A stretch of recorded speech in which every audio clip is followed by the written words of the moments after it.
Yo, this is Zoe Williams, the voice of reason and the host of the ZOWHAT Morning Show. First and foremost, let me thank everyone who's donated to the GoFundMe page. But I have some bad news to report. One of our biggest donations has proven to be fraudulent. And of course, they took that out of our account earlier today. I'm really disappointed about it. They said it was some fraudulent activity that happened on the GoFundMe page, and it kind of hurt my heart because I knew it was kind of too good to be true when we got these huge donations maybe 2 or 3 weeks ago, but now one of them has proven to be fraudulent, and I'm thinking that the other 3 may also be found that way as well. Needless to say, my goodness, we are in need of those donations to keep the high quality production that we do going.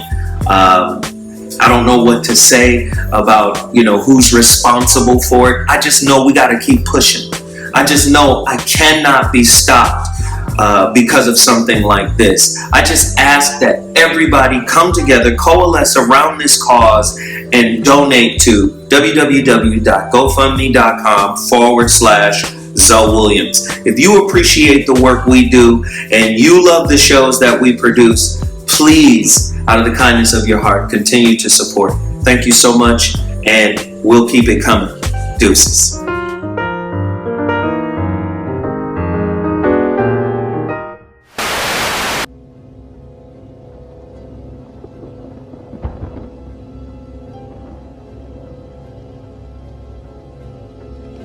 Remember, all I'm offering is the truth, nothing more. I'm a relationship hack. Run up and get touched up, suicide. And all of y'all know my style. I excel, then prevail. Run up and get touched up, suicide, that's it. And all of y'all know my style.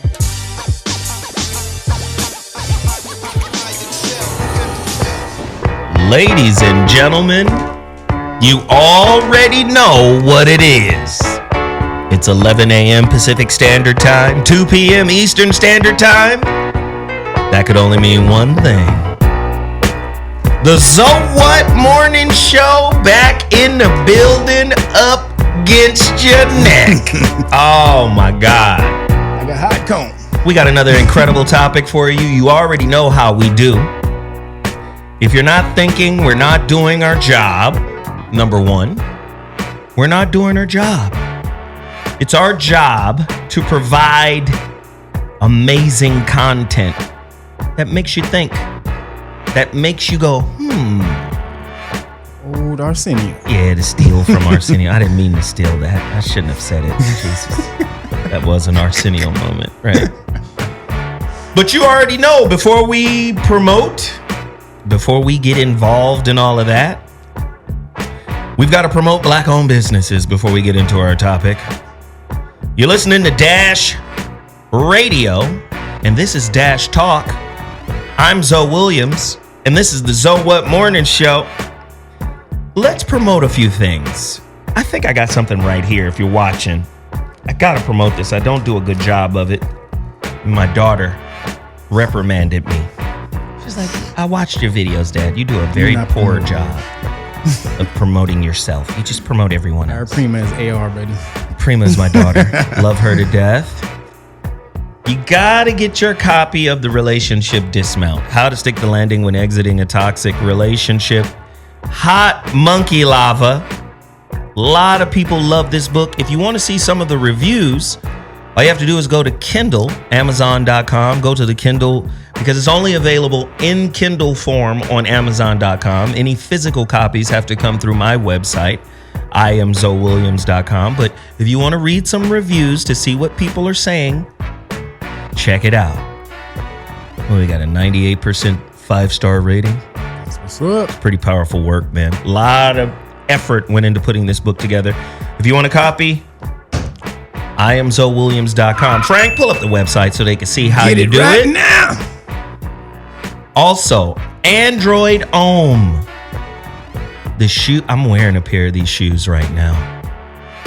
Android Ohm, man, their shoes are ridiculous. Pardon me. Yes. Mon frere. Yes. Contraire, mon frere. The first luxury sneaker brand, black owned. He don't like saying black owned, and I'm not saying he's against it, but he doesn't have to say, oh, black, black, black, black. Blackity black. I'm blackity blackity blackity black. Yeah, he don't have to do that. Blackity black, blackity black, black, black. He's just a brother who created a brand that is high quality, made at the same level as Louis Vuitton, right? As Gucci. And it's in Saks Fifth Avenue. I mean, hey, dude, sitting right next to those shoes is this brother's shoes. You on some other shit. You in and Saks. His shoes, the level is crazy. Velvet, suede, just it's beautiful. Man, those gray ones I had on the other day, I found out it's leather, suede, and stingray. Stingray. Sneakers. AndroidOwn.com. Stingray. Yeah, it's out of control. These right here, those right there. Man, got Stingray. The stingray situation. I got those. Oh, snap. Fire. Listen, anybody who goes there and purchase, all you got to do is type in ZOWHAT. He's going to give you 25%. I don't get paid. I'm not getting paid. Well, maybe I am in a weird left-handed kind of way. Shoes. If I get the shoes. You right? have shoes, brother.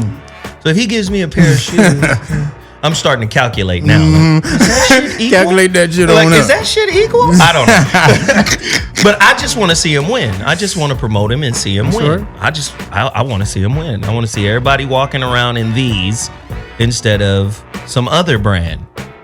Because, you know, if you're getting your self-esteem from the shoes you got on your feet, why not have a pair of shoes that are, you know, created by black-owned business?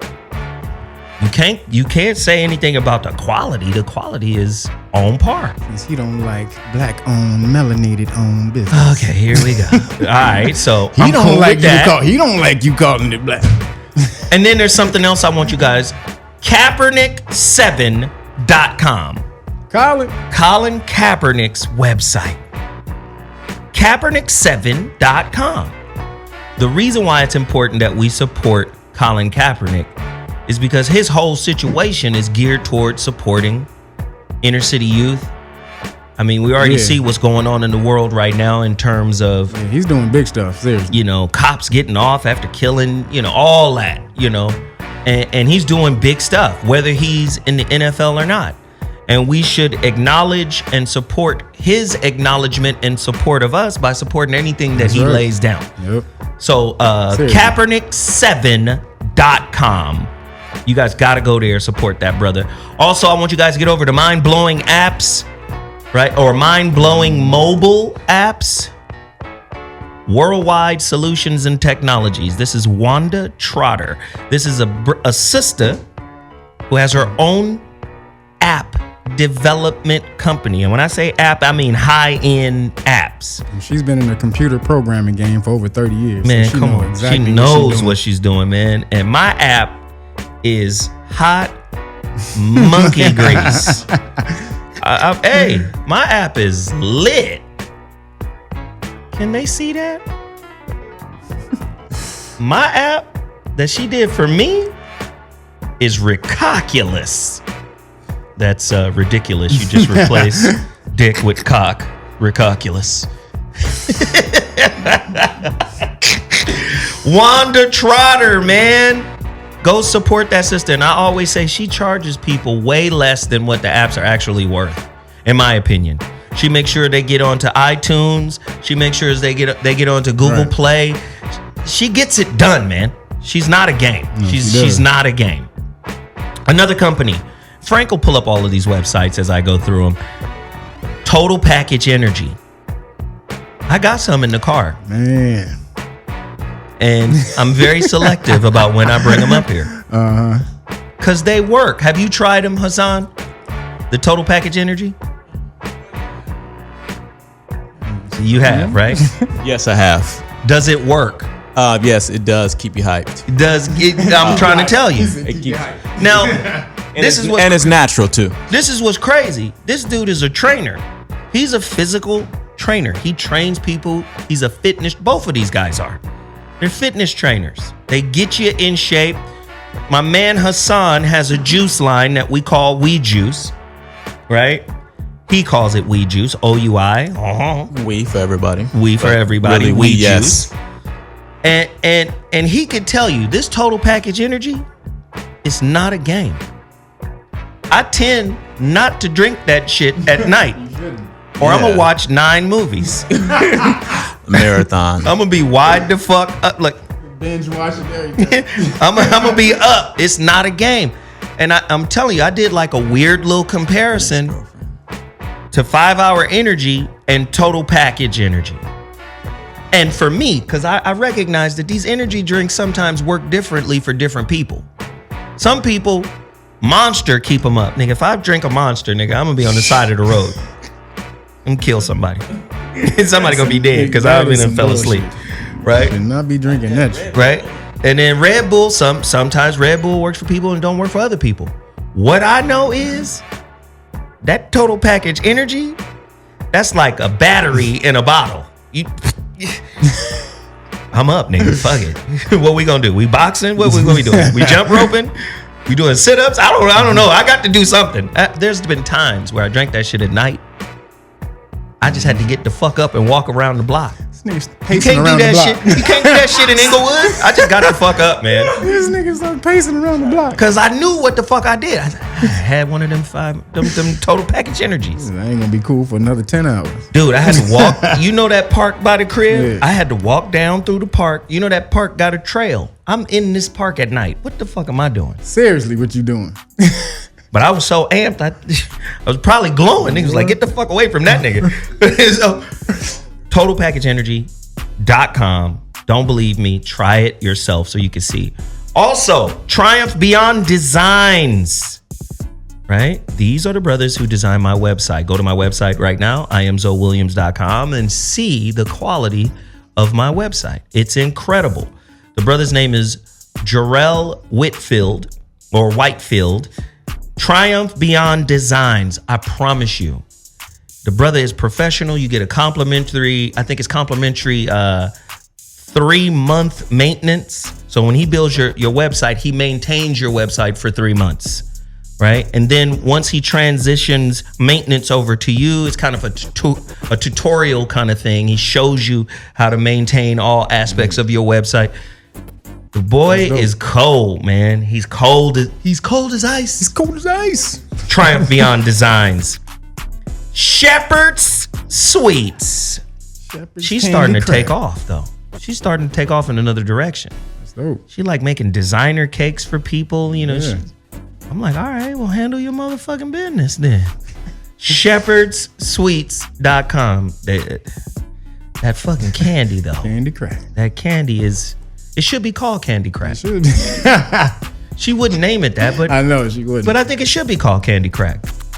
And you see what happened to Doc? He done had a motherfucking diabetes attack. That's why he ain't been here. Because he always eats the This candy. nigga twitching and shit. He had Scratching at his neck. Shit, you know?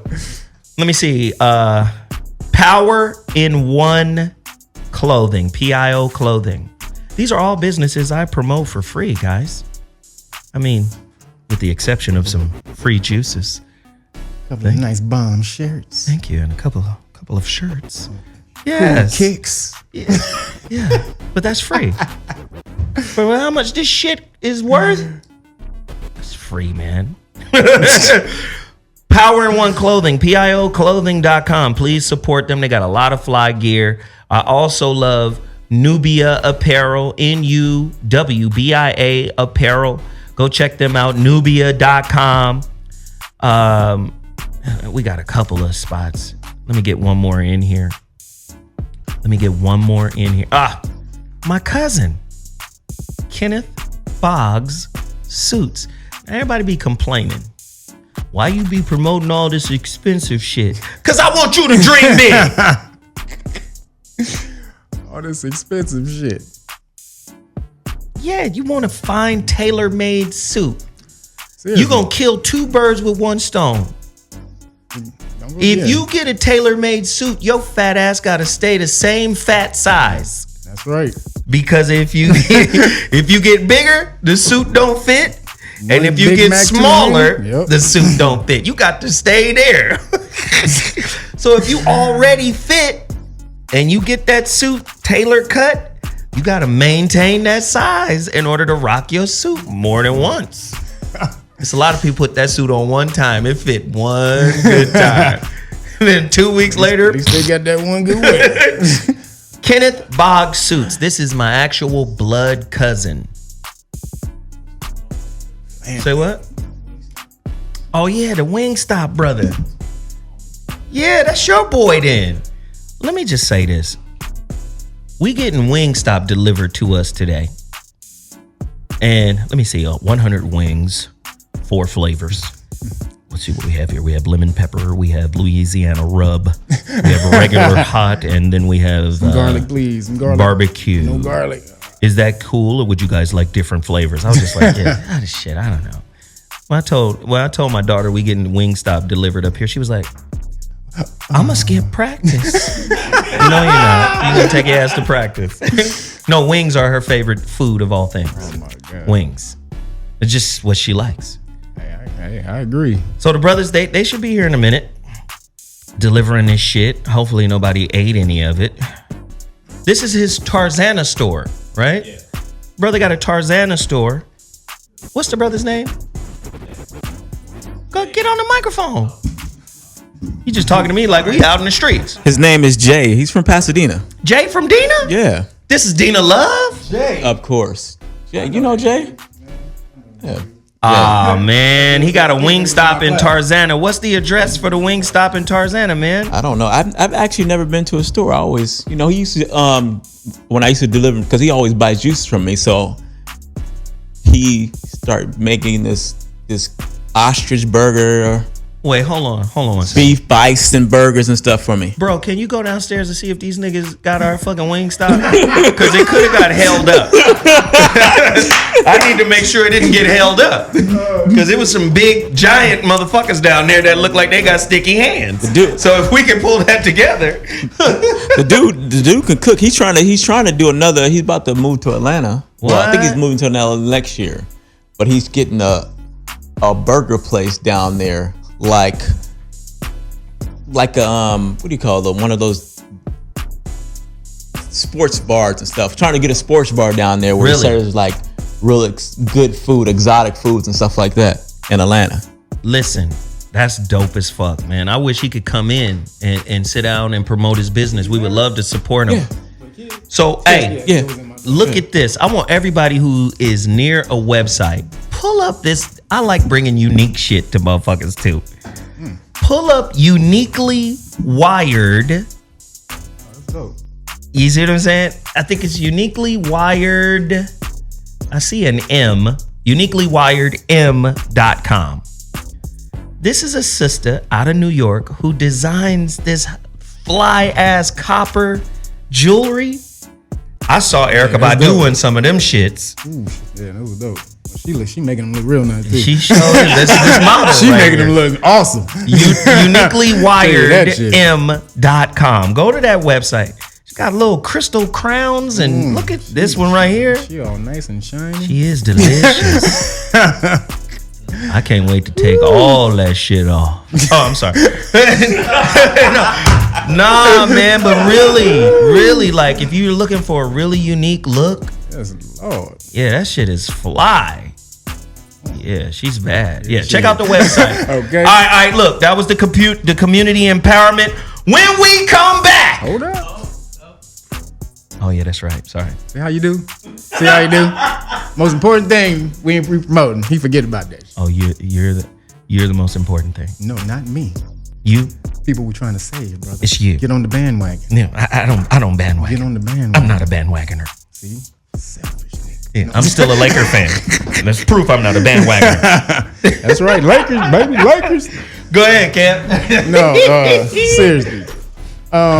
Recently, especially with the Philando Castile cop getting off, there's been crazy outrage about what happened, and all I'm seeing on social media is everybody just sharing the videos and talking crazy.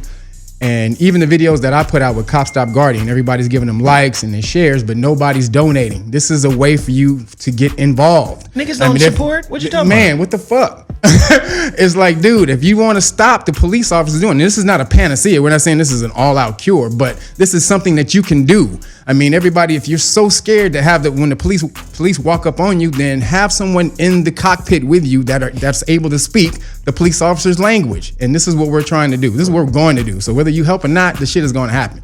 But if you are outraged and you're sharing all these damn videos and you really want to get involved and just not be talking about it, then go and donate. GoFundMe.com/CopStopGuardian. Also, go to realnoggins.com and you can order the gear. Some of the stuff we're going to be talking about today, the Moor, the Dragon Moor shirts, the Phoenix Moor shirts, what I have on today. And also the status classes. If you guys want to elevate your status, because you are third-class citizens in America, just know that. If you want to get up out of that, go to realnoggins.com. We're going to talk about that shit too. That's right. And click on this and the study classes and lock that up. Yeah, about to get into it. We about to get into it, man. People been begging for this topic for a long time. Man, we're gonna take a quick break, and when we come back, we're gonna jump right into it. Smack you niggas in the mouth. All right, we'll be back at 2.2. We'll holla. Yeah, the ZOWHAT Morning Show back in the building. -radio.com. You can find us here from 11 to 1 p.m. on Dash Talk. That's 2 to 4 Eastern. I mean, I don't know all of the times. Jesus. Find it. Just find us. Today's topic, we got to jump right into it. One of the most popular shows we've ever done was Moorish History for Dummies. This is part 2 to that. This is where we jump into the movies and explain how ancient history is being told through the movies and how they make reference to us. I mean, that fucking showing everything. Hey, that movie, Robin Hood with Prince of Thieves. Robin Hood, Prince of Thieves, with Kevin Costner and That Morgan shit Freeman. is playing right now on cable, so you guys can actually go on demand that shit. That movie dropped bizarre. Crazy knowledge. Crazy knowledge. What manner of name is Azim? Moorish. Oh, these niggas is here. Damn those Moors and Saracens. Hey, Lord of the Rings. Gandalf. He summoned. No, it wasn't him. It was Mordor. Who had the Saracens come to fight. And the brothers on the elephants. People don't even know what a Saracen is. It's just crazy. So, again, we're going to do this topic, man. And I think, man, it's going to be real dope. Moorish History for Dummies, Part 2. Yo history for dummies. Oh, God. I got so many questions. Number one, what the fuck is a Moor? Like, people get real... a good damn question. I'm just saying, people get real offended. I remember, Corey Holcomb, a few months back, he made fun of and reference to the Fez and was laughing about it because he didn't really know the history. Right. And what I like about Corey is when he don't know something, he's sincere about the knowledge of it. It's like, well, what is it then, nigga? Why should I take this shit serious? Right. Because prior to that, he didn't know what it was. And he's a comedian, so he gonna crack jokes. So I think that's an important question. And then more importantly is, after we learn all of this information about more and less and, the history and all of that, what are you going to do about it? I want to know, what are we going to do about this stuff? Because this is a fun topic. We get to break down some information. But at the end of the day, how are we going to apply the information? Exactly. Does it bring us closer together or what? So let me get into it. Are all humans from all nationalities across the world originally from Africa? And if they're originally from Africa, are they Moors? This goes back to the first question. What the fuck does Moor mean? Because the word Moor is like a weird little... Right. It's got a bunch of definitions, and it's like the Bible. Different offshoot names. Offshoots, and... Nigga, what version of the Bible am I reading right now? I'm reading the NIV. Well, I need the KJV. Well, no, nigga, I'm reading the NIT. So, all right, fuck it. What does the word mean, Kev? Moor only means dark. That's literally. Some people all say it means black. No, well, black doesn't mean black. Black means pale or yellow, so it doesn't mean dark. So Moor, or the term Moor, comes from the ancient word for Africa, which was Tamore, which meant the dark land. And so it was one of many names that meant the dark land for Africa, like Kemet. Kemet also meant the dark land. So it was also because, well, we called it that because of the rich soil that was in the land. And Moor just became a general term for highly melanated people around the world. So you may have different offshoots of people who call themselves different things, but Moor was the universal term that we were known as around the world. That's it. That's it. That's all the term. That's all the term means. That's all the term means.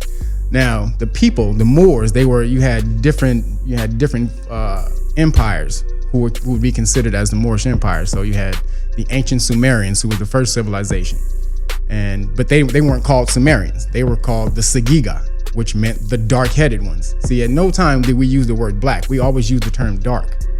And so coming on up through Egypt, like we said, or Kemet meant the dark land. So all these different terms meant dark. And it's just another name that describe our melanin, which correlated to the dark soil. That was literally it.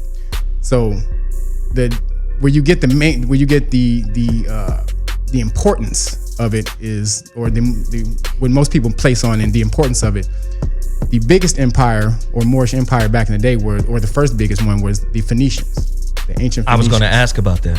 What does the word Phoenician mean? Does the word Phoenix come from it? Well, Phoenix and Phoenician are essentially the same word, but Phoenician, it has a couple of different meanings. So it meant the purple. Phoenicians come from the Greek phene, which means purple. And that was because the Phoenicians used to sell this purple dye, murex, that they used to get from these snails, these seashells, from snails in the sea snails.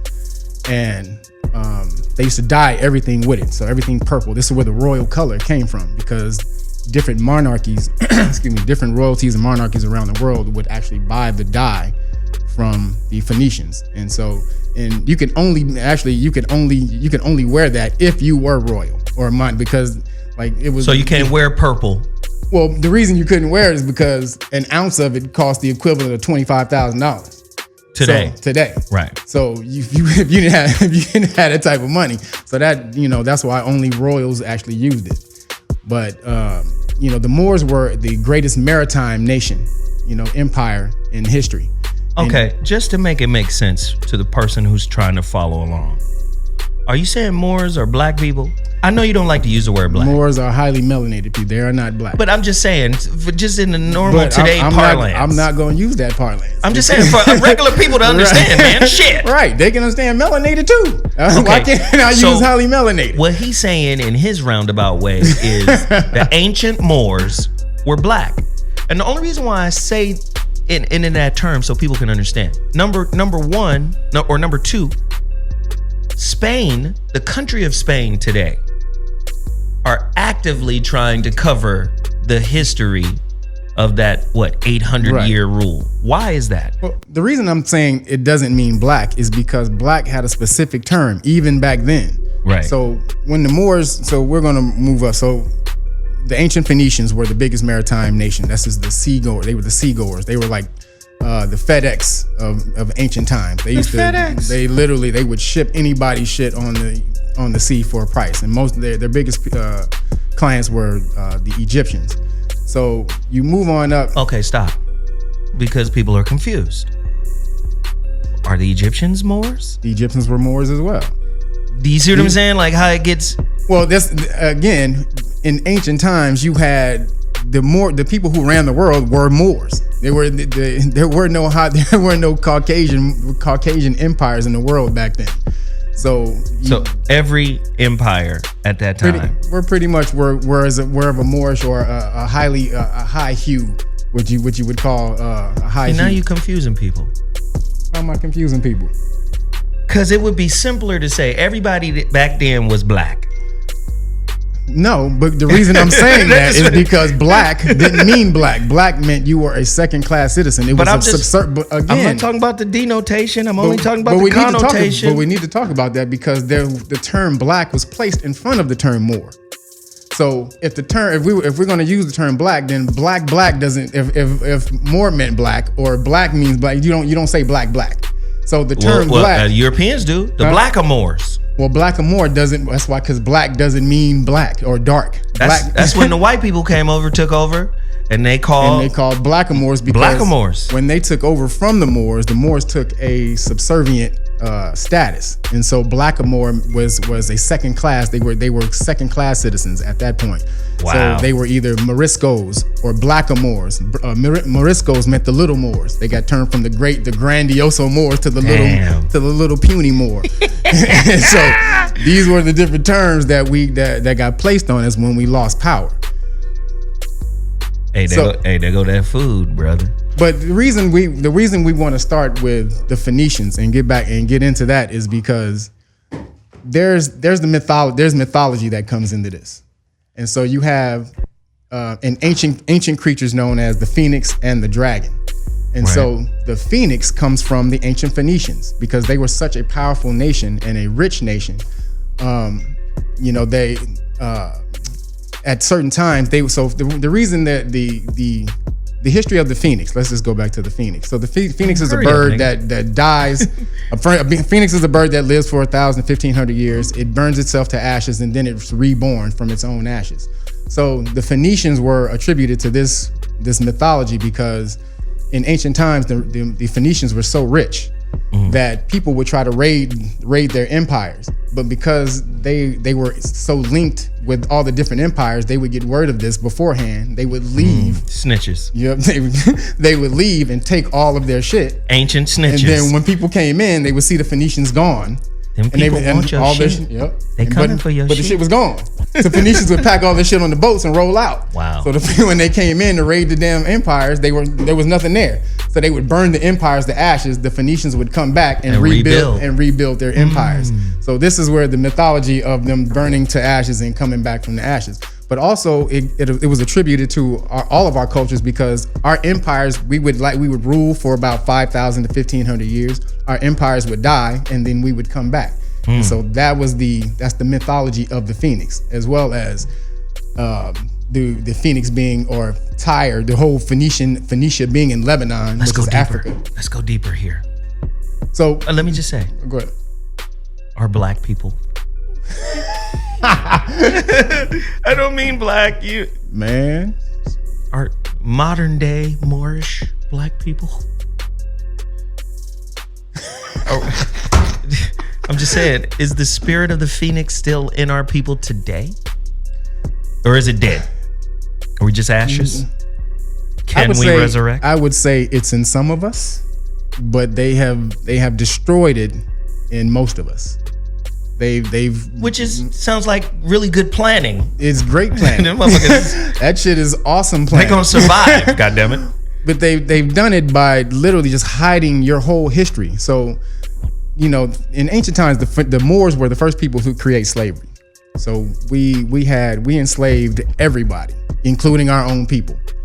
And so the reason that the Caucasian people will allow you to think that they're the creators of slavery, because in your mind it creates this giant being that you can never beat.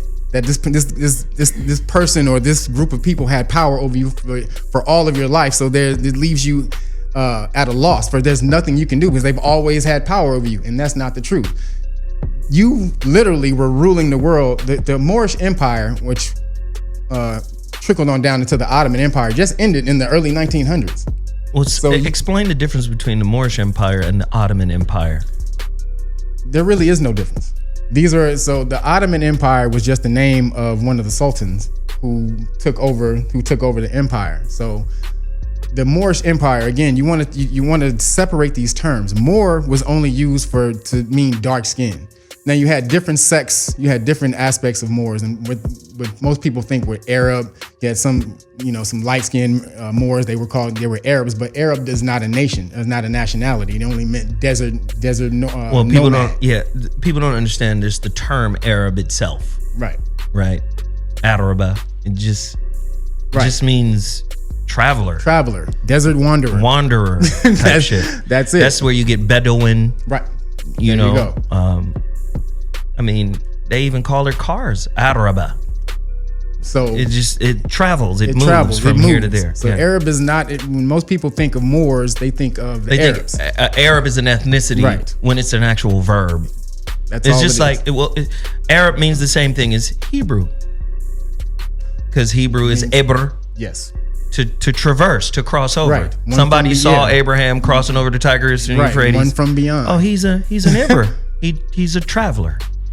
And that's what we were mainly, especially maritime nation. We literally ran the world.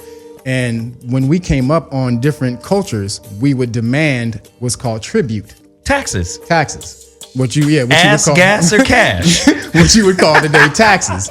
And so this is where the term blackmail also came from, because we would roll up on different cultures and literally you had to pay us. Like no matter where you were, you had to come up and pay your tribute to the Sultan. Did we have power because we were a little bit more advanced technologically speaking?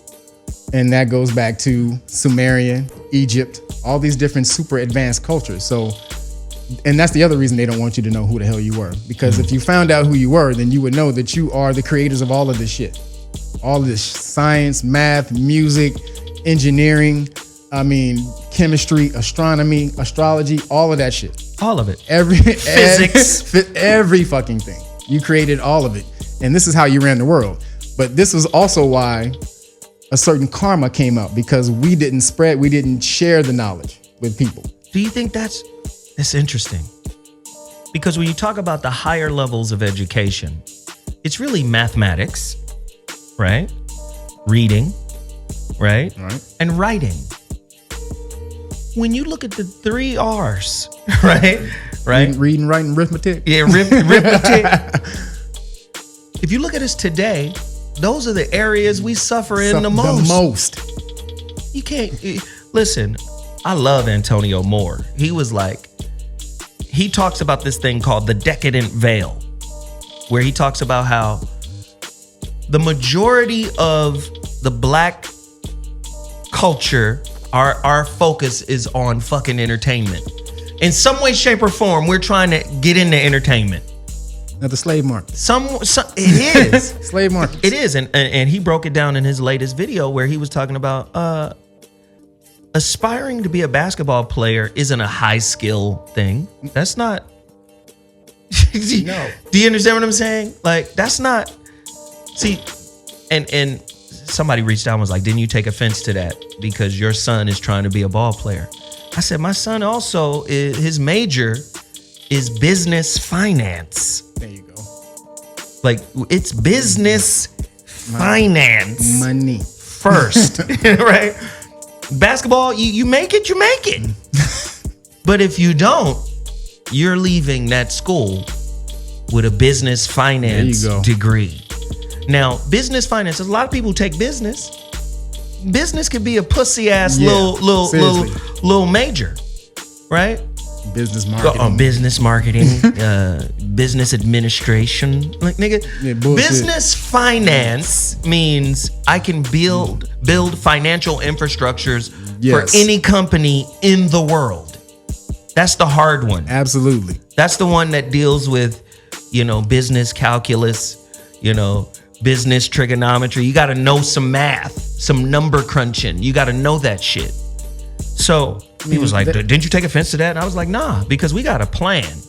Let me tell you something. There was one white dude who dropped jewels during this whole basketball recruitment thing.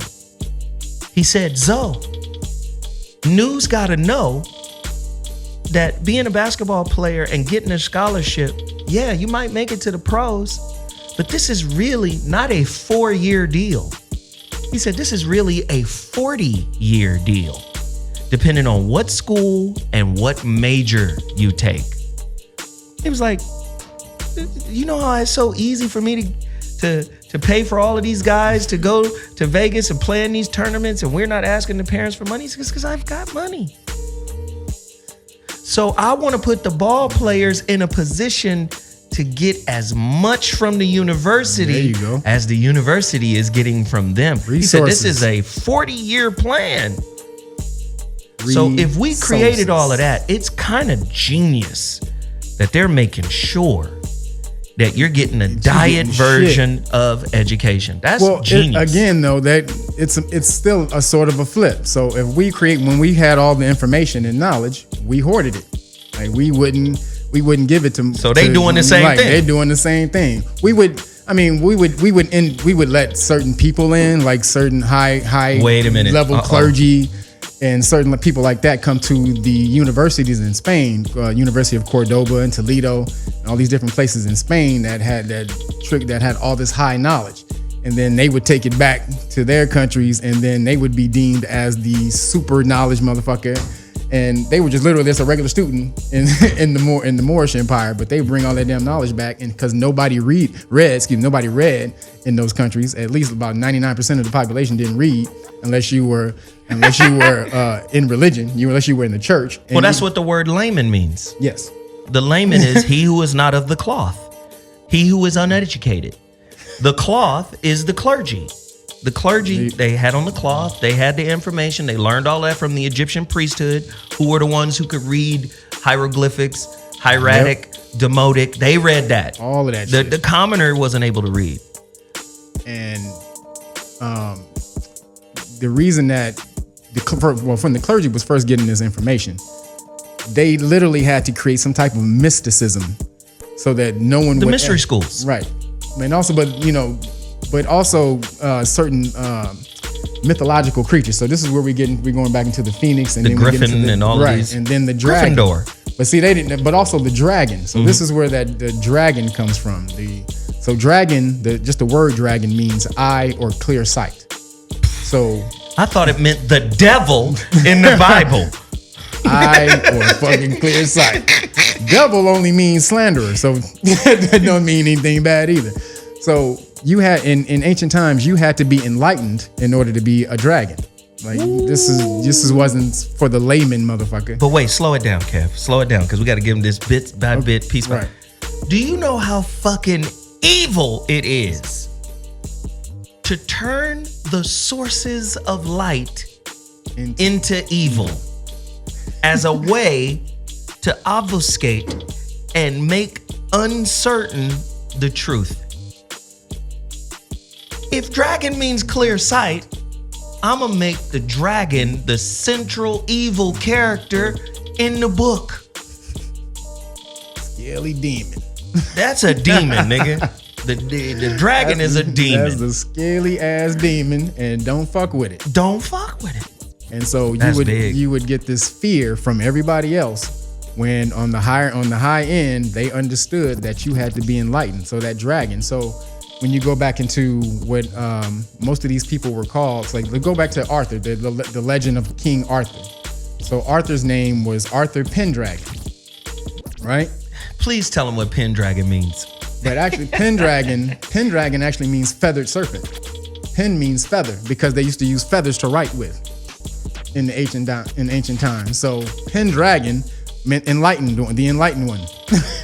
So again, you go back to everything deals with the knowledge that we first of all we held on. We really did hold on to that shit. No, wait, hold on. Well, some of us.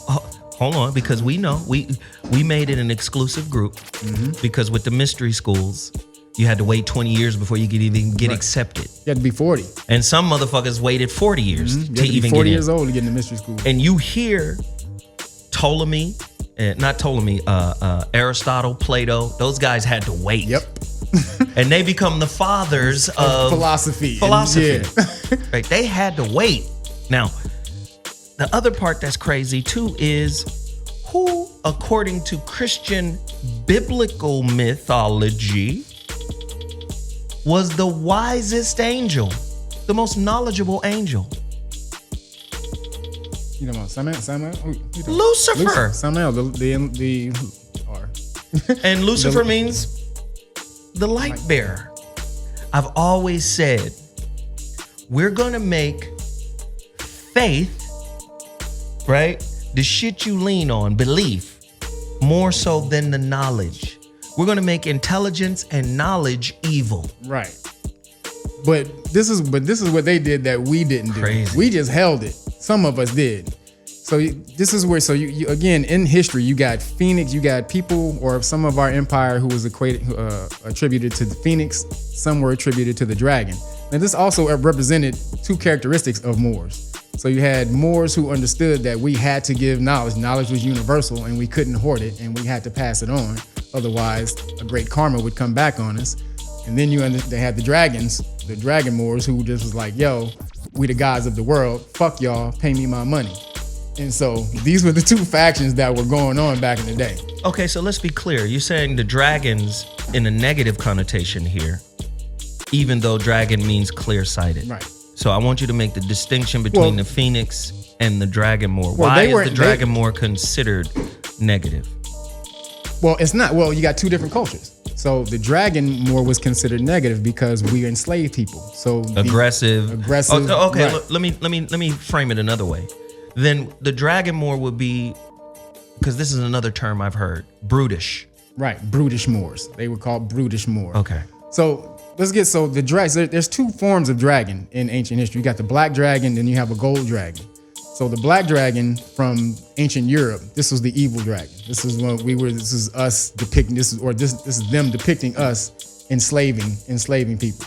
So then over in Asia, you have the gold dragon, which we went over there and we enlightened everything. We gave the knowledge. We spread knowledge in that region, which is why gold, everything that you see symbolically with that's light or gold or anything, it represents knowledge. So like in Lord of the Rings, the ring, the gold ring represents knowledge.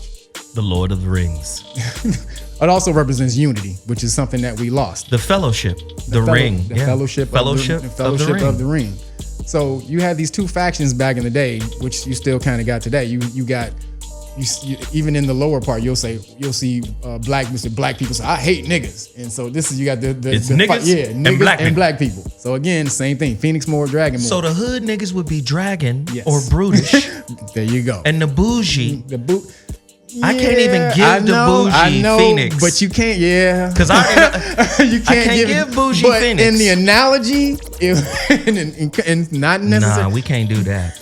I can tell you that right now, nigga. I don't give a fuck what you say right now. I'm just saying, man. in terms of the yin and yang. We cannot give bougie. No, I'm not doing it. But in terms of the yin and yang, you could consider it that.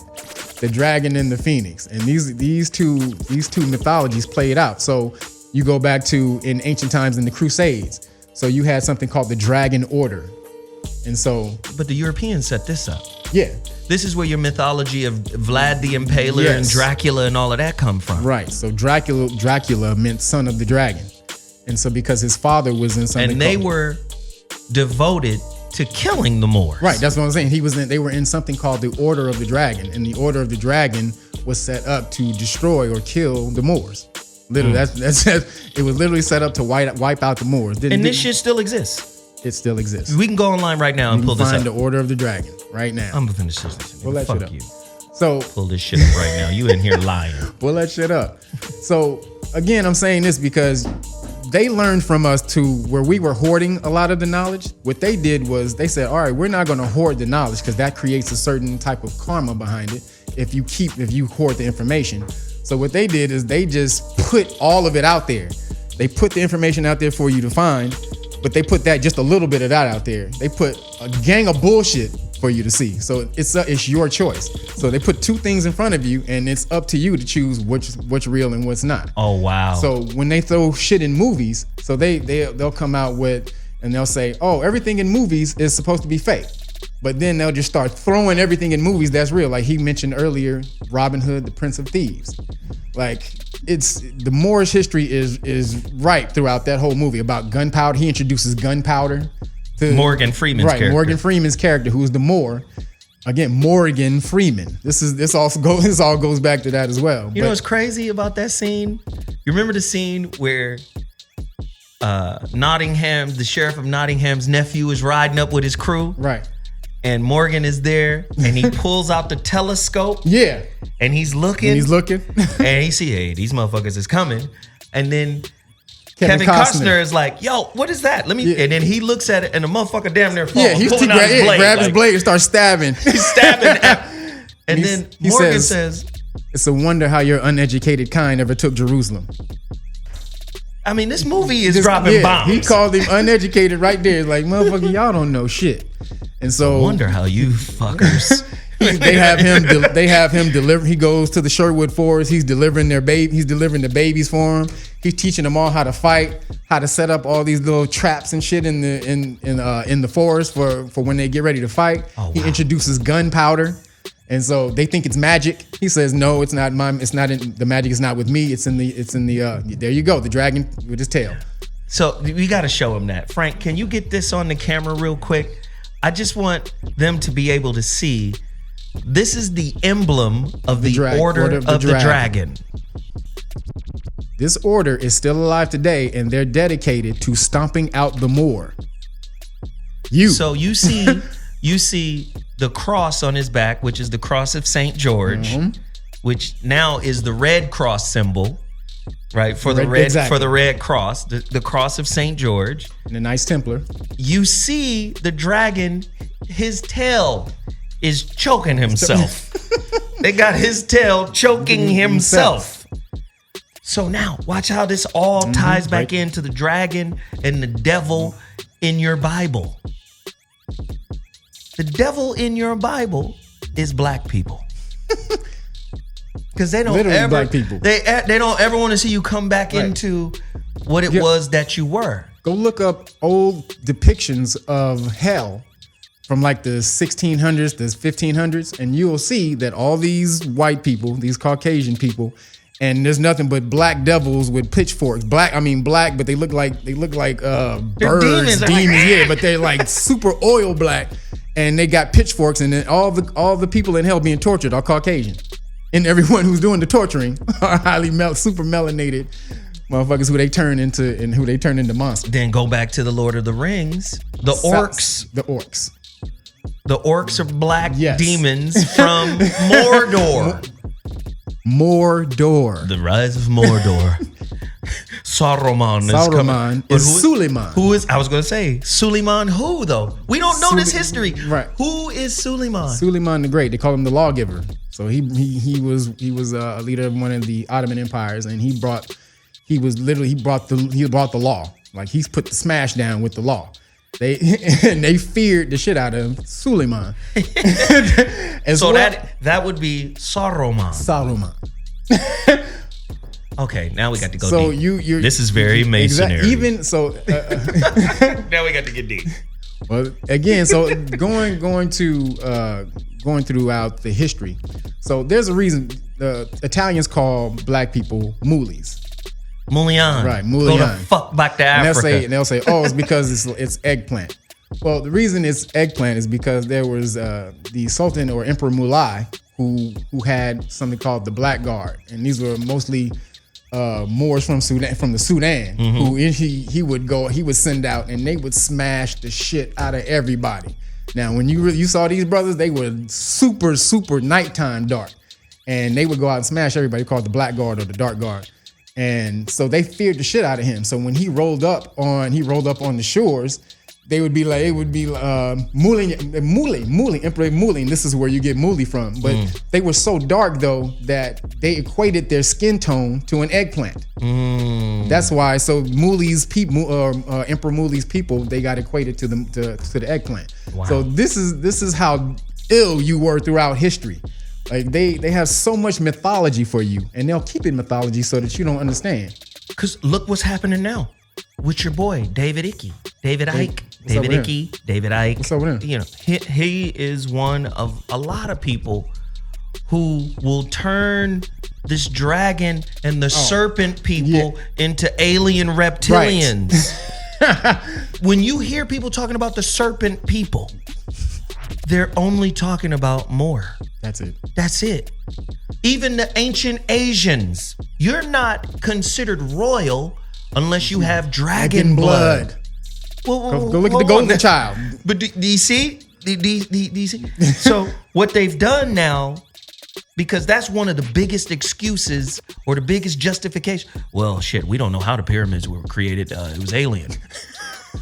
Some strange alien could not have been motherfuckers. these niggas. And then after they lied to you by saying they're aliens, they're gonna make the aliens white. Yep. Not only were they, Goddamn. it was a primitive people there, and then some higher whiteness came and said, and "This taught is how them you the do way." it, dumb See, niggers." and the shit infiltrates throughout every aspect. Like you said, one of the things that I love about the book, The Kabbalion, right? The seven hermetic principles. Favorite book of all time. When it talks about truth, it also talks about half truths. So they can tell you some truth and mix it with some chicanery just to keep your spirit off balance to not know what the fuck that is. Exactly. Right? But a great movie to see where the symbology of the phoenix and the dragon Moor is Dragon Slayer. That was a movie that came out in 1981. And when I tell you, this movie is the illest movie that's breaking down the history of Moors and and the fight against Moors, the Christian fight against Moors, and how the Moors used to demand tribute. So there's this giant dragon within the movie. And so Dragon Slayer, the movie is a play on two names. It's Dragon Slayer, to slay the dragon, but it's also Dragon's plural lair, or possessive, Dragon's lair, because they have to go to the dragon. They have to go to the cave where the dragon lives to kill it. But throughout this movie, you see nothing but symbolism. So like one of the symbols is when they go see the dragon, they go to his land. And this land is called Orland, like Ireland, because we used to smash in Ireland. But it's called Orland. And when they take the boat and they come up on the shore, there's a shot. So I went to film school, and in film school you were taught, or they teach you that anything that you see in the shot was meant to be there. The director put it there for a reason. So in the movie, when they come up on the shore and they tie off the boat to a rock, and then the scene just stopped. They pause on that scene. That's called mooring. When you tie a boat off, when you tie a boat off to land, it's called mooring. So they show you, they pause right there when they're going to slay the dragon. They pause right there on the mooring for a reason. So then you have in the movie, you have a sorcerer who's dressed in white. He's representative of the Phoenix Moors. He's dressed in white robe, but on his fez, he has a fez. He's wearing a fez, a white fez, like the Moors, but he has a serpent on his fez, which represents he's enlightened. And then he fights the dragon at the end. And the ill thing is that when they're fighting, neither one of them can really do harm to the other. Mm-hmm. The dragon is blowing fire. I remember that shit. You see that? The dragon is blowing fire on the sorcerer. It doesn't burn him. And then he's shooting lightning at the dragon. It doesn't really hurt him.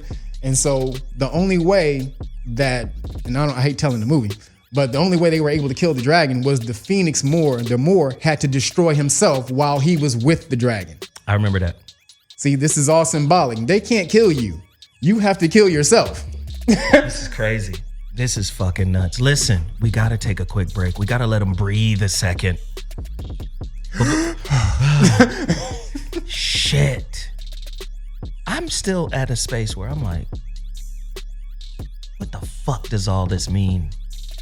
We're going to learn this, but then what we going to do? When we come back, I'm going to tell you what yes sir means. Let me tell you something. We're going to learn this shit, and then we're going to watch the motherfucking NFL draft. We're going to get it.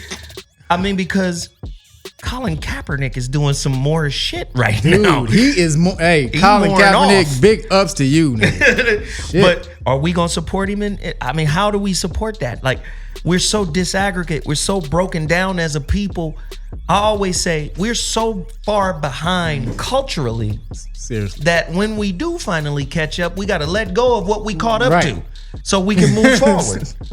Because you know how, let me just tell you how brothers do. From my experience, being a man over 40 years old, being a brother my whole life. The moment we learn something, we identify with it. And that's not what learning is for. No. Knowledge is for application. Knowledge ain't a coat. So what do I mean by that? We're so bereft of culture, we supposed to be entering, say, Islam. Islam is a spiritual school. Right. And all schools are designed to send out graduates, not people Stay your ass right not there. people who concretize the culture. Right. Do you understand? You're supposed to elevate from that. Keep on moving. You're supposed to grow. There's higher levels. There's infinite. Do you Infinite understand? levels. So again, I know when people get caught is, well, I became a Muslim, and then next thing you know, they got the thicker beads, they got the jalabiyah, and you embody the culture. The culture is not the spiritual science. Right. That's different. Damn. The culture was created in a space that required motherfuckers to wear Yes. jalabiyas and pantaloons, right? It Right. 'Cause some niggas needed that to focus. but you need that little that mask on your face in a goddamn sandstorm, not in Santa Monica. He said it Do you the understand same- what I'm saying? So the garb, the wear, and I'm not being disrespectful to it because Right. to me, Islam is one of the most beautiful Right, it's religions in the gorgeous. world. Absolutely. But it's a culture. So we get caught in the culture thinking the culture is the spiritual science. First off, just because you have your shahada, right, and you declare that you're a Muslim, you bear witness, that doesn't mean you are a Muslim. One who was a piece. Yeah. Mu, one who is. Salama, one who is peaceful. Peaceful. To become peaceful is a process. You just say, well, I became a Muslim yesterday. No. And I think some scholars knew that and was like, nah, hold on. Nah, stop that. We got to say it ain't peaceful, one who is a peace. We got to say it's one who submits. Right. Selim, one who submits. Subservient slave mind. Right. That's not what that is. That gets into the Arabic slave trade as well. We'll get into that when we come back. Right. Well, okay, listen, we got to go real quick. Just a quick break. When we come back, caller, I'm going to come to you. I know you've been waiting. It's about to go down. Today's topic, Moorish History for Dummies, Part 2. So What Morning Show. We'll be back at 2.2. Man, The ZOWHAT Morning Show is back in the building. We're having the mother of all history classes, the history they never taught you in school. How come they don't teach this in school? They don't want you rising up, Jesus. knowing who you used to be. Gosh. That'd be a problem, though. I got questions. What were the so-called black people called prior to 1492? True or false, the Moors brought enormous learning to Spain that over the centuries would percolate through the rest of Europe. Did the Moors' knowledge that was brought to Spain, was that knowledge the foundation for European educational renaissance? Educational scholarship in Europe? Was the blueprint created? Damn, baby. Jesus. Who were the Moors originally? Are all black people from all walks of life, regardless of religion and creed, Moor because of their hue? These questions must be answered. How are the terms Moor and Berber related? True or false, in the 10th and 11th centuries, public libraries in Europe were non-existent, while Moorish Spain could boast of more than 70 public libraries, including one in Cordova that housed hundreds of thousands of manuscripts. Universities in Paris and Oxford were established after visits by scholars to Moorish Spain. That's right. I'm just saying, if you were the real intellectual, who the fuck are you today? What I love is, have you heard Tyson, Degrassi, the physicist? That brother broke down a real reason for the downfall of not just Moor, but I would say the Islamic Moor, right? Because you get some people who get caught up on Arab Islam Moor, And they talk about how those are race traders, you know, and all of that. But the Dogon are Moor. Yes. Right? Yes. Okay. I just want to be clear on that. Yes. Right. I just want to, anybody with Dogons of Mali. Yes. melanin, Moor. More. Okay, cool. All right. So just want to be clear on that. Yes. I love the way Degrassi broke down the fall of Islam. What did he say? And he said the fall of Islam can be pinpointed to one Khalifa or one ruler at a particular time. I forgot the guy's name. Basically, he outlawed intellectualism, like reading and studying. And once he done that, that was a wrap. I'll kill you if you study, basically. And once that was, then you get this right concentrated culture of Islam. Where what I mean is the superficial things now take precedent in the everyday life of what it means to be in that culture. Whereas before it was study, inquiry. Even the Quran even says study from the cradle to the grave. Like, don't stop doing that. And this motherfucker come along. And he goes, nah, no more of that. No more reading other people's shit. Peace out. So, and I think that's what happens here in America too. You hear some people say, you know, the African American is still captured. Like, this is what I mean by captured. It's all about narrative. If you didn't write your narrative for success and making it, there you go. You're really captured. Yeah, you're really captured. This goes back to Antonio Moore. When Antonio Moore says 2.6% of the nation's wealth is in the hands of African American people. 75% of that is in the hands of boomers tied up in real estate. 0.6% of that is Oprah, Bill Cosby, Jay-Z, Beyonce, and the likes. And then the rest of that is us trying to front and live like them. So now all of these false narratives are now in place, and we're trying to find some kind of equilibrium and balance and unity, and there is none to be had because we don't have a central idea to say this is what unifies us all. Because they've spread, they've disoriented the information so much, and for many reasons. But one of the main reasons is they don't want you to know that you started slavery. Because if you understand that you started slavery, that would give you some type of empowerment. Like, motherfucker, what? Wait a minute, we started that shit?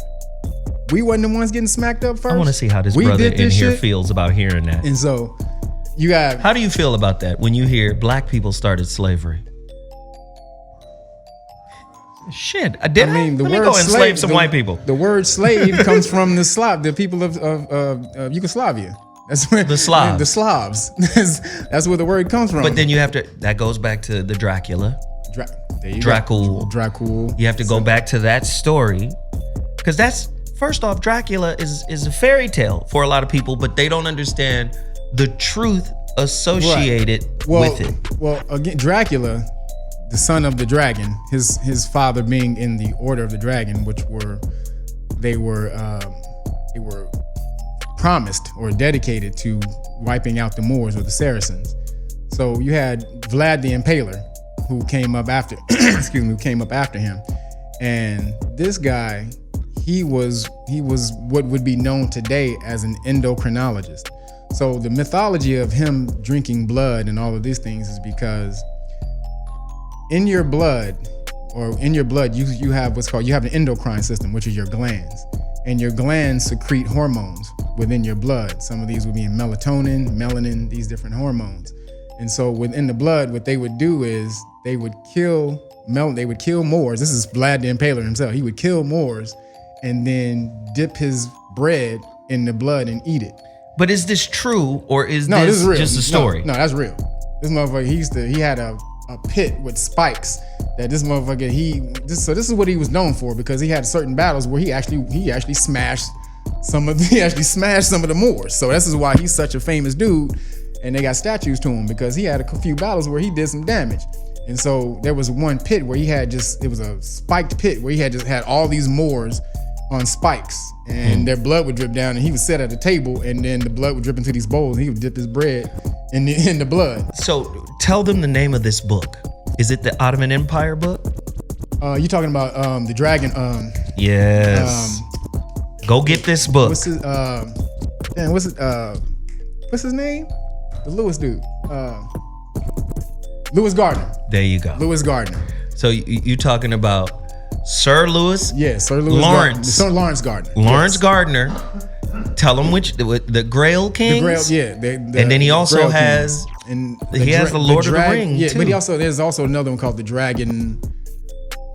Tell them who he is to the Europeans, the aristocracy of the Europeans. Well, Sir he Lawrence was their, Gardner. Yeah, he was their ancient historian and their archivist, and he would come in and go over all the history of the royals. He knows all of that shit because he went over all the books. He was organizing and putting all the shit together. But he would also indulge in their rituals.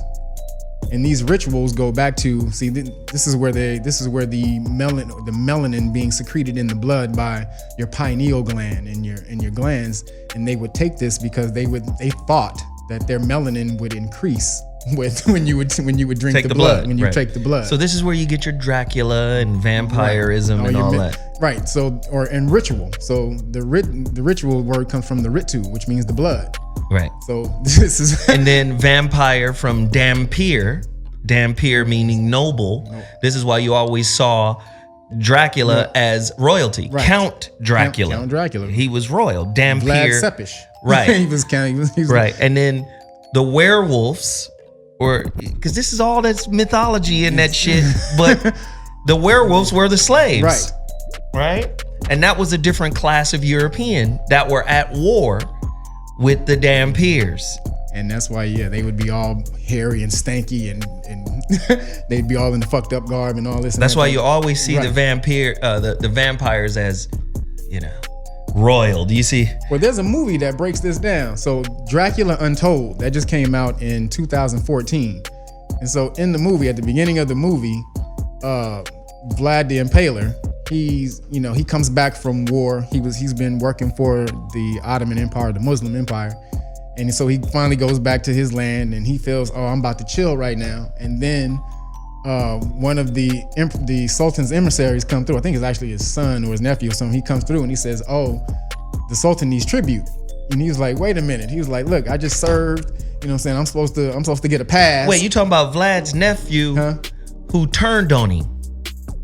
No, the one he wasn't his nephew. He was kin to the Sultan when he came. So he was kin to the Sultan. He was like the Sultan's nephew, son, or brother or something like that. And he came to tell him, he said, look, man, we need another tribute. And he was like, yo, I just finished service. He's like, I'm supposed to get a pass. He was like, nah. He was like, well, what's the tribute? He said, we need 1,000 soldiers for our army. And this includes your son. And so this is how the movie starts off. This is how the movie starts.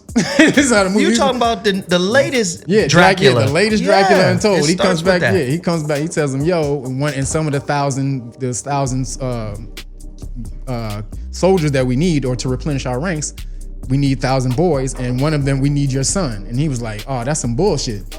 So when he finally goes to give his son to the Moors, he just couldn't do it, and he starts a fight with them, and then this is where the whole fight comes through with them. This is what they say was started the fight with Vlad the Impaler and the Moors. That's not what happened. But see, the real history is, who was the Sultan at the time?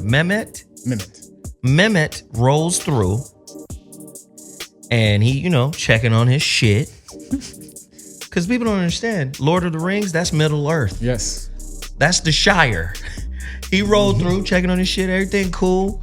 He got a relationship with Vlad's nephew.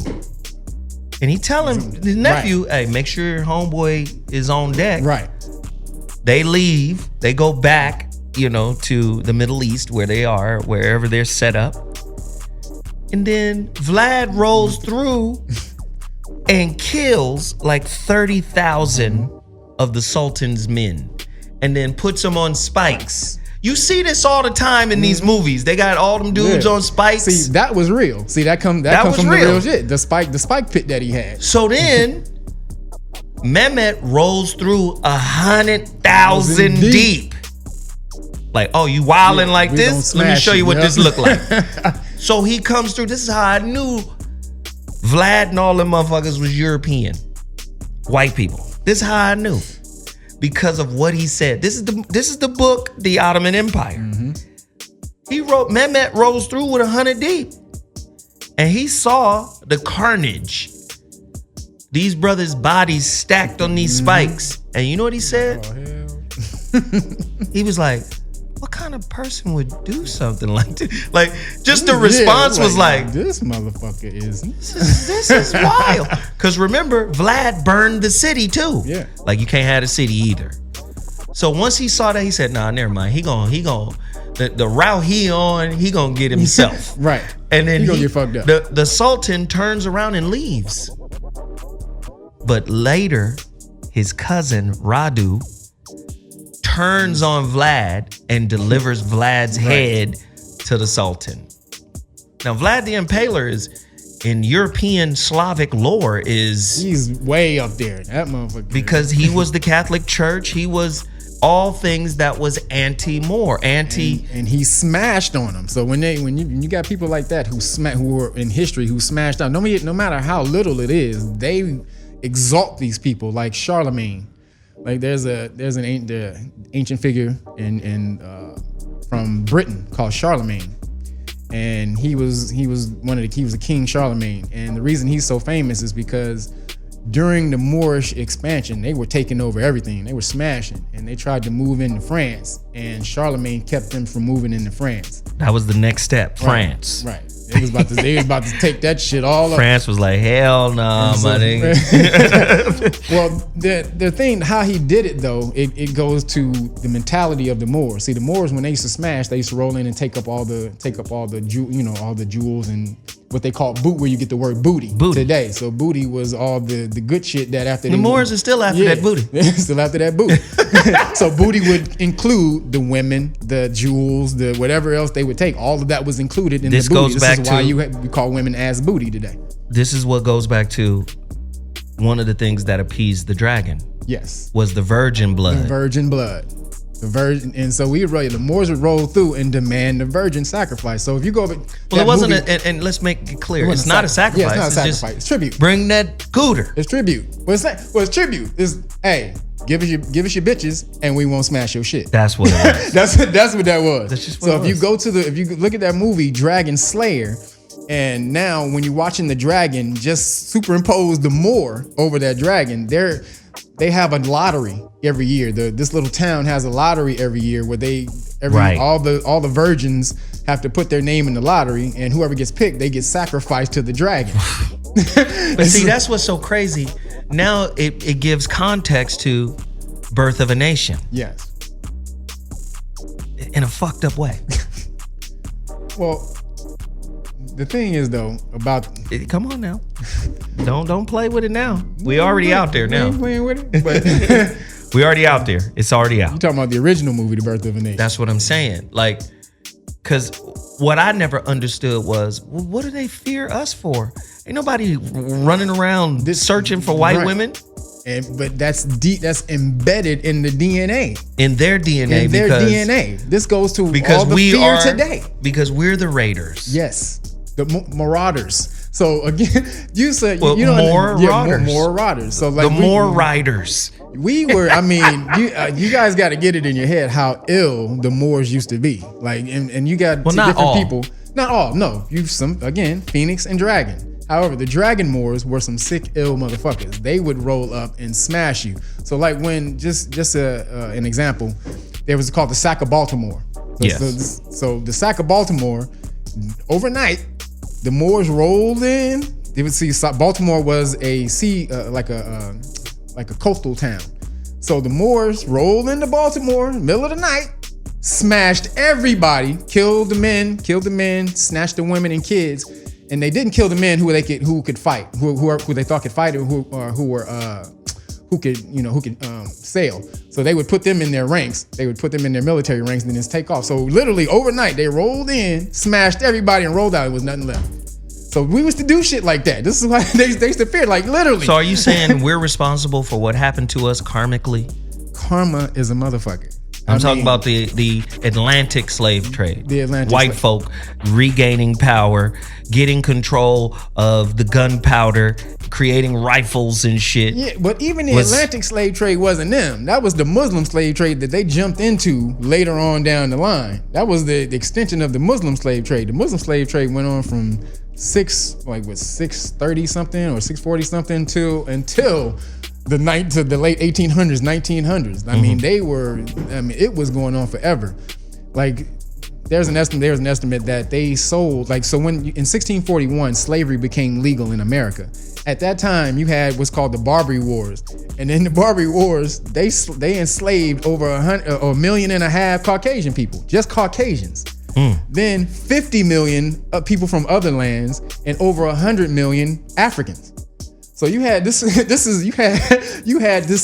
Arab or Muslim slave, what they call the Muslim slave trade. It was just the Moorish or Arab slave trade. It was a massive worldwide thing going on. And but the shit is still going on today. Right. Human trafficking is still slavery. Exactly. And it had nothing to do with your skin tone, really, though. It was more of your region where you lived, your status. It was more about status, the same way shit is today. In the Moorish Empire, you had people from the darkest Moor all the way to a super non-melanated Moor, and these Moors were called either amalgamated Moors or Croy Moors. But it was a spectrum. What Moor? A Croy. A Croy. A Croy Moor. And so this was the spectrum of Moors that you had, and they didn't see skin tone. They were like, motherfucker, are you a part of the Moorish Empire or not? If you're not, you got to pay this money right now, motherfucker. That's what it was all about.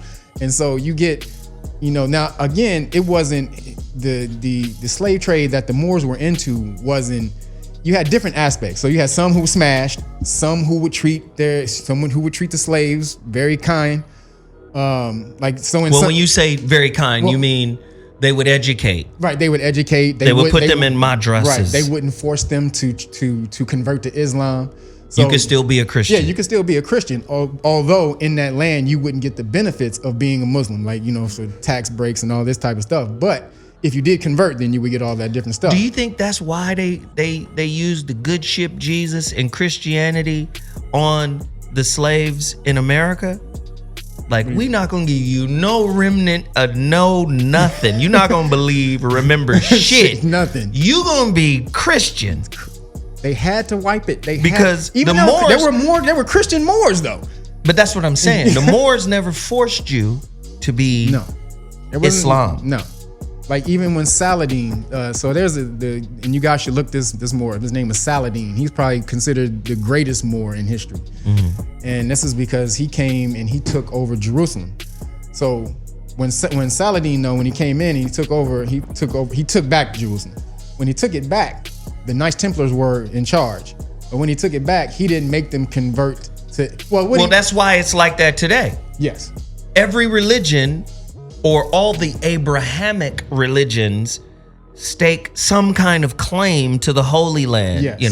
You got the mosque on the rock, the dome of the rock. Yes. You got that over there. You got the Wailing Wall. Every religion of the three Abrahamic beliefs are welcomed in that space. Well, in that space, and also, and back in that time, that was a space of peace. You actually couldn't fight in that town. There was against the law for you to any warring. It was all peace within that town.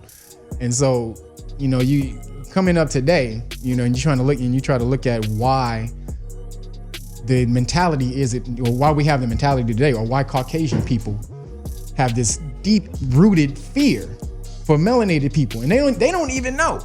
Like it's like there was somebody on YouTube who broke it down and said that Caucasian people see melanated people as spiders. And this is why so it's not that they're racist. They see us as spiders, something to fear, something to stomp on and kill before it kills you. And so this is a deep-rooted fear that's come from ancient history. I mean, we have had the slave trade going since the beginning. That fear you're talking about now, it just resonates everywhere. Yes. Because what I recognize is, especially with regards to police brutality, are black cops killing black people at the same rate as white cops kill black people? I don't think so.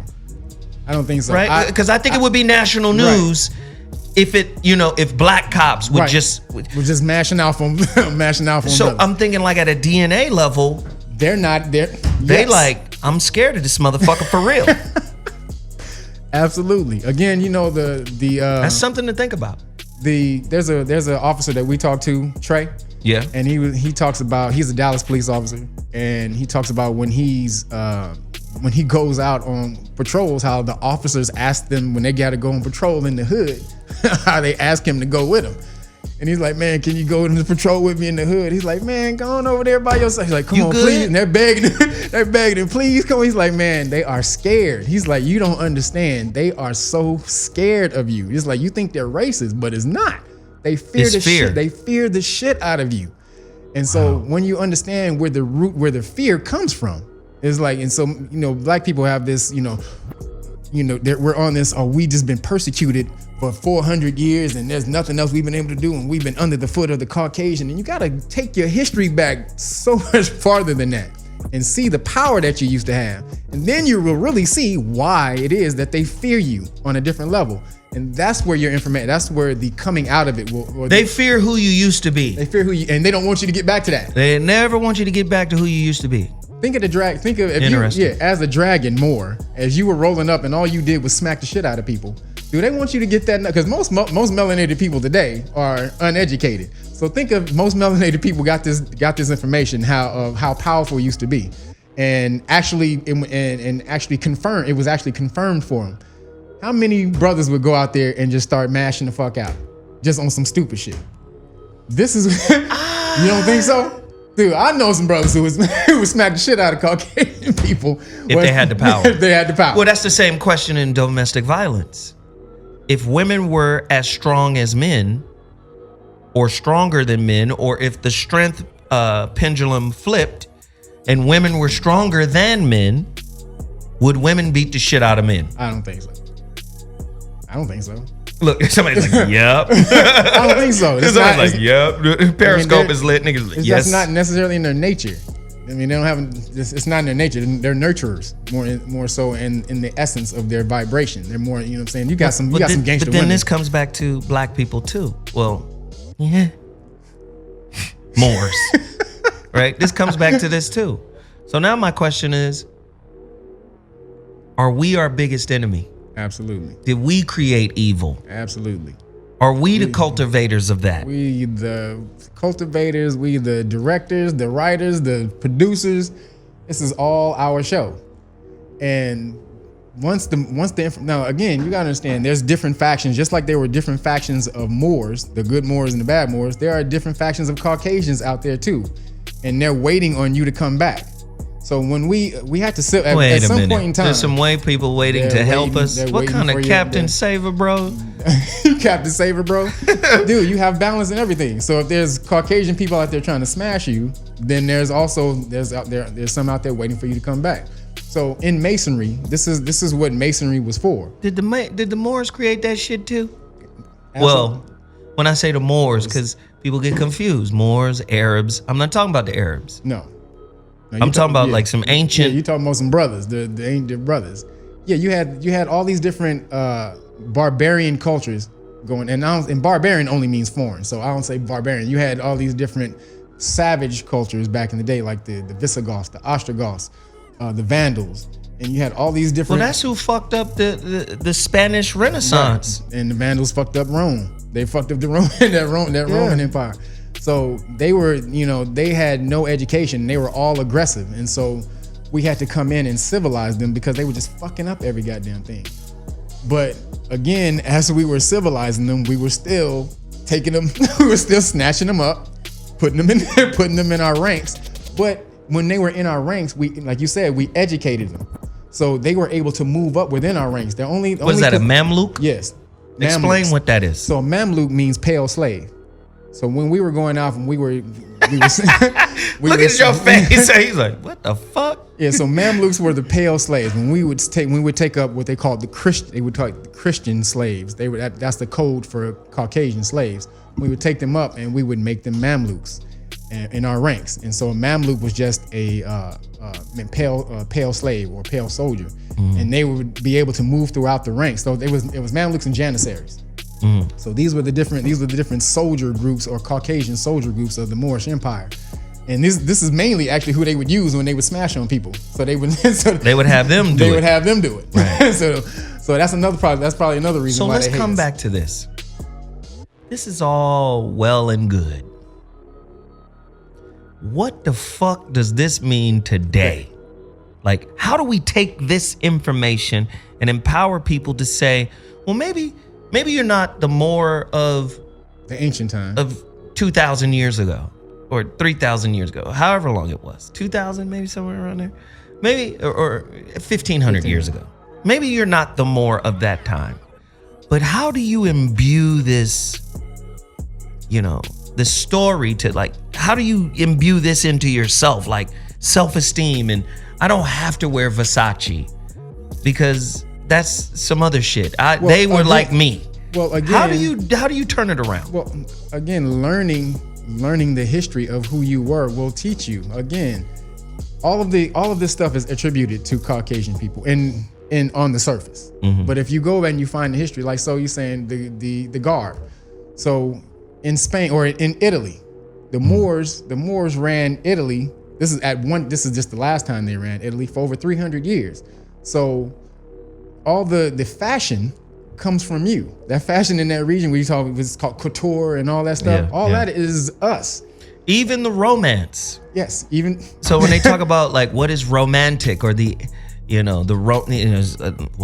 they try to make it seem like it was birthed from Rome. But what it was really birthed from was the troubadours, which was Moorish. It was Spanish Moor, right? Yeah, Moorish Latin was you created Latin. You had all of the women that were in the harems that wrote the poems, and that's where you get your romance from. And it was all written in Latin, and that's romance. That's romance. This is what I'm saying. We have an entirely different view of that today. Like, listen, we fucked up today. Like, really, what would this do for us today?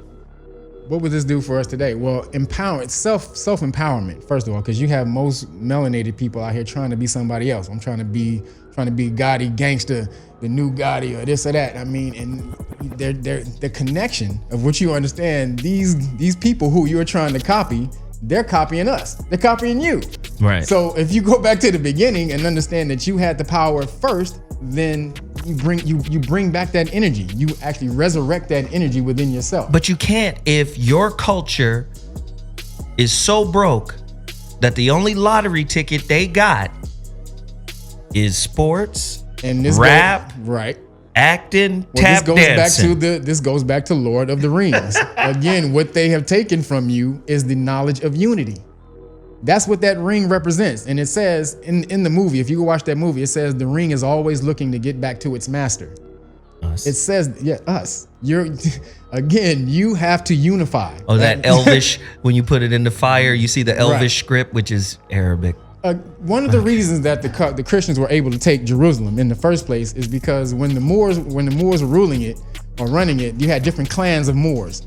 And when they heard that the Christians were coming to town, they were like, that ain't nothing. These some little bitty ass motherfuckers that's gonna roll through. Oh, no. They're not gonna do nothing. And none of them band together. And that's how they got tripped up. Yeah, that's how they got tripped up. You know what's crazy? You know what you're reminding me? Remember that book we had? Something of the West, Art of the West. Image of the Black in Western Art. That shit. You have to get that book. Image of the Black in Western Art. That will show you. Now break down the three volumes, because the first two volumes is crazy. Right. Like, what the fuck? That was. Yeah, it shows you from where you used to be, and then it ends up to where you are now. Volume 3 is the new nigga. Yeah, the new nigga. That's what it's called. Yep. The new nigga. That's who you are. Like, you used to be this. And when you see the depictions of who you used to be. My like, favorite, you know what we should do? We should just jack it and make some I have t-shirts out two of of it. them. No, I'm talking about that one picture Which one? where there is a castle and the king, queen, and everybody, you see them in the windows. Right. And they wearing their crowns. They black. Everybody black. Yep. But the white people are coming out of the bushes with sticks. Wearing leaves and fucking This beards shit is that ain't been fucking. This shit is fucking crazy, and it's from that time. It's called the Savage Men of the Woods, and that's the name of the depiction. And this is Europe. This is in Europe. This the is Moors Europe. are in the castle. Yeah, so you understand. You built those castles in Europe. Those are yours. Like, what was that movie with Sam Jackson? Formula 51. Oh, yeah. At the end where he goes back and he's walking back into the castle in Scotland. This was your history. Wow. And if you understand, like, dude, yes sir, that term, yes sir. What does it mean? Yes sir. Yes sir. Yes sir. Yes sir. Yes sir. Was an old special slave market of the Moors. Say more. Go deeper. That's what it was. When we would go around and we would snatch up the Caucasian people, we would sell them in a certain slave market called the Isir or Yes Sir. Yes sir. That was the slave market you sold Caucasians in. Wow. And sir is also a term of nobility. Right. That's when you get knighted. You know, that's Right. when you become a sir. But before that, it was used in Arabic, Yes Sir or Yasir. Wow. So it was the Yasir or Isir or Yes Sir. So this is you are already using that it's coming through you. You just don't understand where the shit is coming from. I just be heated. Because black people just don't like each other. My good friend David Banner said that. He said we just got to come to an uncomfortable. He said I know an uncomfortable truth. Black people just really don't like each other. And it's not that we don't like each other because it ain't family. We don't like each other because of social conditioning. Yep. And until black people grow the kind of nuts, right, that would just stand up and go, fuck what y'all think. We talked about this before. When you see somebody like Stephen A. Smith, no disrespect to the brother, but everything that is involved with successful black people in America has capitulation sprinkled in it. No, don't say that. Yep. You can't talk like that. You can't behave like you can't be this. You can't. Shh. Because if you say that, your whole opportunity fucked up. Like if you had your own infrastructure, how does this all tie together? Families are about, especially when you get together to marry. It's about marrying resources. It's about marrying streams of wealth. That's all marriage was for. But when you don't have that backing at home, your income, your upwardly mobile living comes from outside your group. So now capitulation is important. You have to do it. Gotta capitulate. You gotta do it. Don't let these motherfuckers know you don't like them. If you let them know you don't like them, you gone. That's a wrap. Oh, if you let them know you smarter than them, you gone. Oh, if you act like you don't need them, isn't that why they you gone. Stephen A. Didn't he get kicked off one time before for that? But see, this is what I'm trying to say. Like, we so lost in that understanding. That's what I'm saying. At the end of the day, what the fuck does all this mean? Like, you gonna learn this. You used to be a Moor. You used to be an Egyptian. You used to be a Dogon. You used to be Ifa, Ile Ifa. You used to be all that. Now what? You're even the indigenous people of North America. So North America itself is called Amaruka, which means the land of the dragon or the feathered serpent. You mean like Quetzalcoatl? Yes. That's us too. So you have been the dragon in every culture throughout history. And so the indigenous people over here were termed Moors. Like if you go look up the Nanticoke Moors or the Delaware Moors, they call themselves that, and they're the Lenni Lenape. So these are the oldest Aboriginal American nation here. So are Native Americans Moors? Absolutely. Absolutely. Aboriginal indigenous Americans were Moors, and that's where the slave trade was. Actually, they shipped you out of here to Europe, because they wanted to get you away from this land. So I'm just only saying that because we don't have time to get in that. But you were termed Moor all over the place. Pirates of the Caribbean. Caribbean, when you say the syllables a different way, Pirates of the Caribbean. And they say Caribbean so that you don't associate Caribbean with Caribbean. When you say Caribbean, you think, oh, man, with dreadlocks and all this and that. When you say Caribbean, you think you think Johnny Depp bullshit ass. So they're just trying to fuck you on the ethnicity side of the game. Period. And Caribbean comes from the ancient Carib natives who used to live there, the Aboriginals, the Carib Native Americans. And then they have something today called Carib. What is that? That's the real chocolate that you get is called Carib. Yeah. So this is all you. This literally was us throughout history. So it's genius to make. See. First off, nations go to war. Yes. Nations. Not tribes. I'm gonna get you to fuck with a nationality, my nigga. Cause if I get you locked into your ethnicity, then it's harder to fight, right? Yep. When that's my brother. Yep. It's harder, a little bit harder. But if I got you fighting a flag, some little banner. You see what I'm saying? Like people don't understand.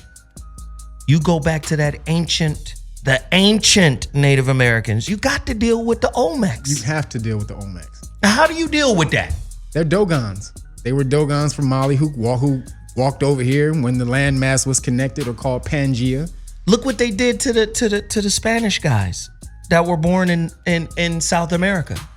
You call yourself a Mexican. That are born in Mexico. What is a Mexican? That is something constructed. Because when you get back to the ancient roots of it, you got to deal with two types of Moor.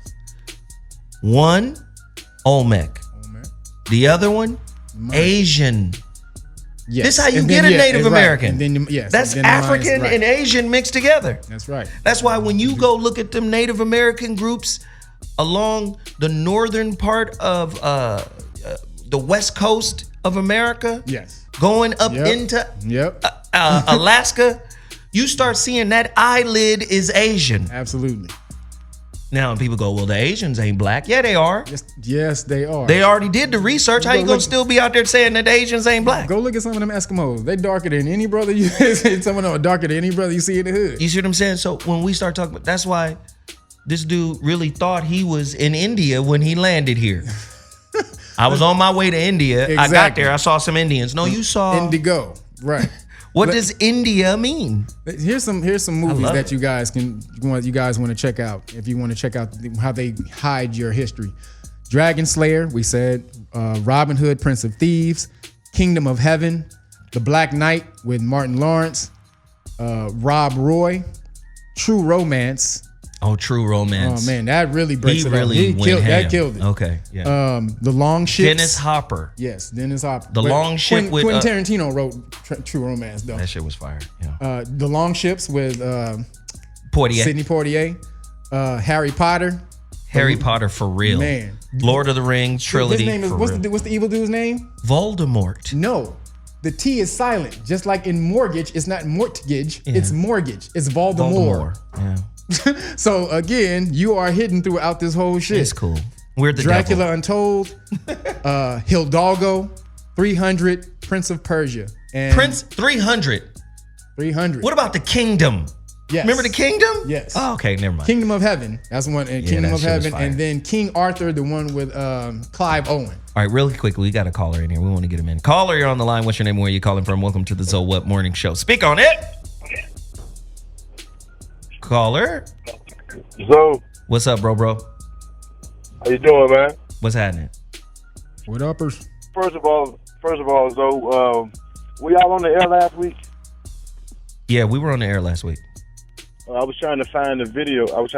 From last week. It's posted. It's up there. It's posted. Okay. Now, I just want to say, I just want to ask you for some advice. I'm an agnostic brother living in a household with my Christian wife. And I'm in the fight of my life. Yes, you are. Trying to teach my kids facts more than tradition.